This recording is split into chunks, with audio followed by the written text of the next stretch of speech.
pagbati sa pangalan ng ating Panginoon at tagapagligtas na si Kristo. Sa pagdiriwang na mapagpalang kapistahan ng Chuseok, idinadalangin ko na ang biyaya ng Panginoon ay maging masagana sa inyong mga buhay.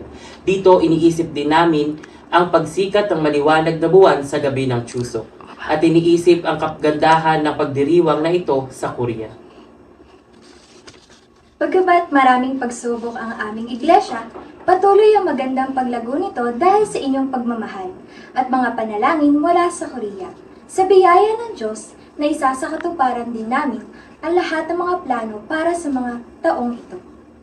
Sa kasalukuyan, isinasagawa namin ang pagbibisita sa tahanan ng ating mga kapatiran, gaya rin ng ginagawa ng mga iglesia sa Korea. Sa buwan ng Setyembre, inilalaan naming madalaw ang humigit kumulang na 150 pamilya. Sa bawat pagdalaw sa tahanan ng mga kapatiran, muling naaalala namin ang pag-ibig ng Panginoon na naipanapakita niya sa amin. Ang aming iglesia ay palaging nananalangin para sa inyo at para sa mga iglesia sa Korea, na patuloy na nagmamahal at nanalangin para sa amin. Sa pagdating ng Chuseok na ito, ipapadala namin mula rito ang aming taus-pusong pasasalamat at pagpapala at idinadalangin namin na lalo pa kayong pagpalain.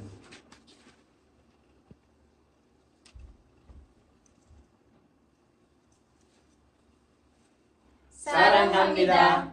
축복합니다.